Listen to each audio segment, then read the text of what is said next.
प्रभाग क्रमांक 19 मध्ये विकासाचे विजन घेऊन तरुणाई उतरली भाजपाकडून निवडणुकीच्या रिंगणात. नमस्कार, आपण प्रभाग क्रमांक 19 मध्ये आलेलो आहोत. आपल्या सोबत सर्वसाधारण पुरुष गटामध्ये शुभम देसाई हे याच प्रभागातील पूर्वीपासून रहिवासी असलेले इच्छुक उमेदवार भाजपाकडून उमेदवारी मागतायत.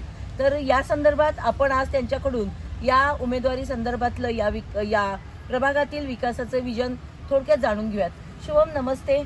नमस्कार. एक तरुण उमेदवार म्हणून आपल्याकडे सर्वांचं लक्ष आहे आणि यूथ जेवढं म्हणजे तरुण पिढी जेवढी राजकारणात उतरेल तेवढं ह्याचा म्हणजे आपल्या प्रभागाचा विकास आणि त्याचबरोबर आपल्या शहराचा देखील विकास चांगल्या पद्धतीने होईल अशी एक सर्वांना आशा आणि अपेक्षा असते. तर याबाबत आपण आपल्या विकासाबद्दलचं जे काही प्रभागासाठी विजन आहे ते थोडक्यात आम्हाला सांगा.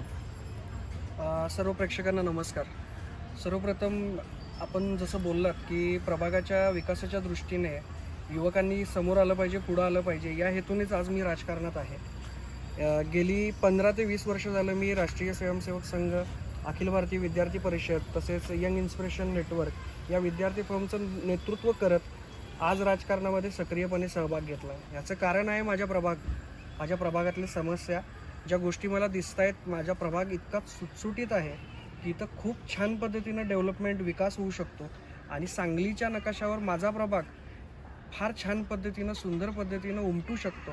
इतका सुटसुटीत असणारा हा प्रभाग, मात्र या प्रभागामध्ये असणारी उद्यानं म्हणा, रस्ते म्हणा, गटारीची समस्या तसेच ड्रेनेजची समस्या, ह्या सगळ्या गोष्टी बघता पूर्णपणे दुर्लक्षित झालेला हा प्रभाग झालेला आहे. म्हणजे आपल्याला थोडक्यात म्हणायचं की यावेळी चारही नगरसेवक जे होते आपल्या भारतीय जनता पार्टीकडूनच आहेत. आपण देखील याच पक्षात आहे.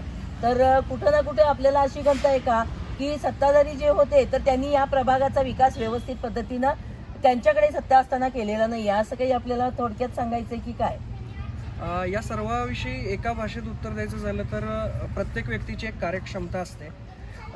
काही गोष्टी करताना ज्यावेळेस आपण युवकांना सांगतो की नाही हे काम त्याच्याकडून करून घे, ह्याच्याकडून करून घे, कारण की त्या क्षमतेवर आपण विश्वास ठेवत असतो. तशीच माझ्यामध्ये काही वेगळी क्षमता आहे, ज्या क्षमतेनं मला या प्रभागाचा विकास करायचा आहे. मागं काय झालं, कसं झालं, लक्ष होतं नाही होतं, या सगळ्या गोष्टी आज आपल्या डोळ्यासमोर आहेत आणि हेच प्रमुख रिझन आहे की मी आज राजकारणात आहे. त्यामुळे माझं विजन हे विकासाचं आहे. मागं काय झालं याच्यापेक्षा पुढं मी काय करणार आहे याविषयी मला लोकांमध्ये जायचं. या ठिकाणी आपण पाहतोय की हल्ली दिवसेंदिवस महिला कुठेतरी असुरक्षित आपल्याला जाणवते आणि महिला सबलीकरण, महिला सक्षमीकरण हे केंद्रापासून राज्यापर्यंत आणि त्याचप्रमाणे जिल्ह्यात देखील एक स्लोगन फिरतंय. तर महिला सक्षमीकरण आणि सबलीकरणासाठी आपला पुढचा विजन काय असावा? प्रभागातील महिलांसाठी माझ्याकडे एक स्पेशल विजन आहे. ॲक्च्युली प्रभागातील महिलांचा स्पेशली विचार करताना माझ्या मनात आलं की आता जसं की महिलांचे बचत गट राहतात, तर आता गव्हर्नमेंटच्या इतक्या चांगल्या स्कीम आहेत, सबसिडी आहेत, ज्यातून महिलांना स्वतःचे उद्योग सुरू करण्यासाठी गव्हर्नमेंट सबसिडी देत आहे. तर त्या स्कीम, त्या शासकीय योजना महिलांपर्यंत पोहोचवणे, त्याचबरोबर महिलांसाठी एक स्पेशल आपल्या प्रभागामध्ये एक उद्यान किंवा प्रशिक्षण केंद्र ज्याला आपण म्हणतो की त्यातून महिलांचं वेगवेगळ्या माध्यमातून त्यांना उद्योगांसाठी प्रेरित करण्यासाठी त्यांना प्रोत्साहन केंद्र उभारलं जाईल. तसेच त्यांना शांतपणे एखाद्या ठिकाणी बसावं वाटलं किंवा फिरावं वाटलं तर त्यांच्यासाठी स्पेशली काही उद्यानं असायला पाहिजे. आता मी तुम्हाला सिंपल माझ्या प्रभागातलं उदाहरण देऊन सांगायचं झालं तर माझ्या प्रभागातील महिलांना जर कुठेतरी टिफिन पार्टी करायची आहे तर अशा वेळेस त्यांना बापटमळा किंवा अमराई या ठिकाणी जावं लागतं. मग हा प्रश्न मला पडतो की माझ्या प्रभागात अशी व्यवस्था का नाही आहे? माझ्या घरातली माता भगिनी, माझ्या प्रभागातील माझं कुटुंब आज या सगळ्यांना एवढं लांब का जावं लागतं आहे? असा एखादा परिसर आम्ही का नाही डेव्हलप करू शकलो? तर या सगळ्या गोष्टींची खंत आहे आमच्या मनामध्ये आणि येत्या काळात मला त्या सगळ्या गोष्टी करायच्या आहेत माझ्या घरातल्या महिलांसाठी, माझ्या कुटुंबासाठी, माझ्या प्रभागातील प्रत्येक महिलांसाठी. कोरोनाचा काळ असो किंवा महापुराचा काळ असो, प्रत्येकानेच आपापल्या सगळ्या गोष्टी म्हणजे जे काही आपल्याला लोकांना मदत करता येईल तर त्या जनतेपर्यंत पोहोचून त्यांनी प्रत्येक वेळी आपापली मदत केलेली आहे. तर त्या पद्धतीनं त्या काळामध्ये आपलं काही सामाजिक कार्य आहे का?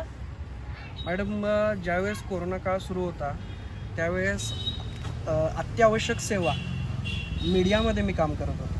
मी दैनिक लोकमतचा त्यावेळेस एम्प्लॉई होतो.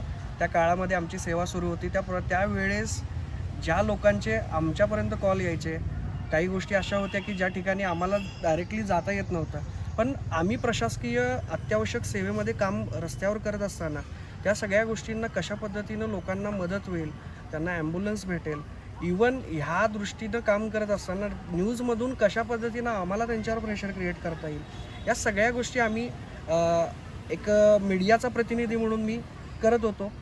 त्या आजही सुरू आहेत. सामाजिक काम करत असताना फक्त एक प्रसंग घडावा लागतो असं नसतं.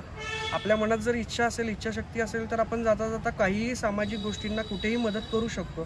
ती मदत किती मोठी आहे, किती छोटी आहे, ह्या सगळं छोट्या गोष्टी आहेत. आपण मदत करतो हीच सगळ्यात महत्त्वाची गोष्ट.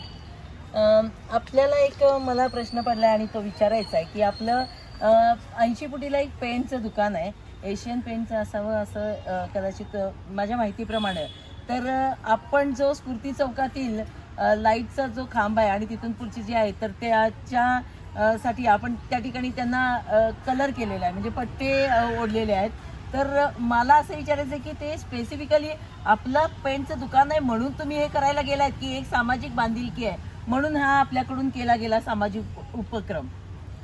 गेली 3 वर्ष या प्रभागामध्ये दिव्याखाली अंधार म्हणतो तसं लाईटच्या पोलला धडकून अपघात झाले. त्यात तत्कालीन गांधी साहेब, महानगरपालिकेचे आयुक्त गुप्ता साहेब, त्यांचा देखील त्या पोलला धडकून ॲक्सिडेंट झाला होता.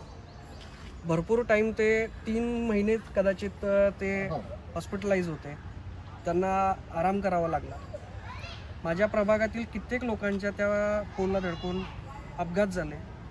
त्यावेळेस त्या दृष्टीनं ज्या लोकप्रतिनिधींना या गोष्टी कानावर घालायला पाहिजेत, लोकांनी घातल्या गेल्या. प्रत्येकजण त्याच रस्त्याने वावरतो. 3 वर्षामध्ये कोणी केलं नाही, कोणाला वाटलं नाही. मी राजकारणात सक्रिय झाल्यापासून माझ्या मनात ती गोष्ट होती की आपण ही गोष्ट कित्येक वेळा लोकांपर्यंत जाऊन सांगितली की ही गोष्ट झाली पाहिजे, ही गोष्ट करा. त्यांच्याकडून होत नसेल तर सामाजिक बांधिलकी म्हणून मी जर माझ्या कलरच्या दुकानातून एशियन पेंट कंपनीचा कलर खरेदी करून जर तो लावला असेल तर त्याच्यामध्ये माझा 100% स्वार्थ नव्हता. काही जणांना वाटतं की बाबा ह्याचंच कलरचं दुकान आहे, ह्यानं केलं असेल, काही हरकत नाही. अशा टीका झाल्या पाहिजेत. अशा टीका झाल्या की आणखी काही गोष्टी करू शकतो का, ह्या गोष्टींचा मनात विचार येतो. आणि टीका करणाऱ्यांना किंवा त्या गोष्टींकडे बघणाऱ्यांना मला सांगायचं होतं, कदाचित 2-4 हजार रुपये तुमच्यासाठीही जड नसतील, तुम्हीही तो खरेदी करून लावायचा होता, पण सुचायला किंवा काम करण्याची इच्छा, कार्यक्षमता आणि इच्छाशक्ती याची पुरेपूर त्यांच्यामध्ये कमी आहे. त्यामुळं आज केल्यानंतर ह्या सगळ्या ज्या गोष्टी समोर येत आहेत त्या अगोदर आल्या असत्या तर प्रभागातील कित्येक नागरिकांची दुखापत झाली नसती.